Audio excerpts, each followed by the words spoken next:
Hello বন্ধুরা, good morning. সবাই কেমন আছো? আশা করছি সবাই খুব ভালো আছো। আমিও মোটামুটি ভালো আছি। তো অনেক দিন থেকেই তোমাদের সাথে আমি কোনো ভিডিও শেয়ার করতে পারছি না, কারণ এতটাই ব্যস্ত আছি। বুঝতেই পারছো, বাড়ির বাসন্তী পুজো। তো প্রতি বছরই আমাদের বাড়িতে পুজো হয়, বাসন্তী পুজো, সবাই জানো হয়তো এটা।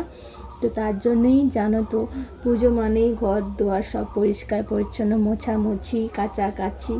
তো ওই জন্যই আর কোনো সময় পাইনি ভিডিও দেওয়ার মতন। তো দেখো, এই যে তোমাদের দাদাভাই এক্ষুনি বাজারে গেছিলো।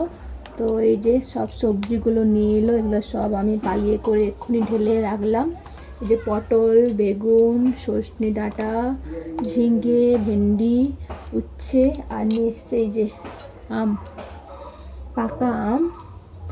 জানি না এখন মিষ্টি হবে নাকি, এখন থেকেই পাকা আম উঠে গেছে বাজারে। আর দেখো এই যে কলমি শাক, এগুলো নিয়ে এলো এক্ষুনি। আর এতটাই ব্যস্ত আছে, ওই জন্য তোমাদের সাথে কোনো ভিডিও শেয়ার করতে পারছি না। সবাই একটু সাপোর্ট করো, পাশে থাকো।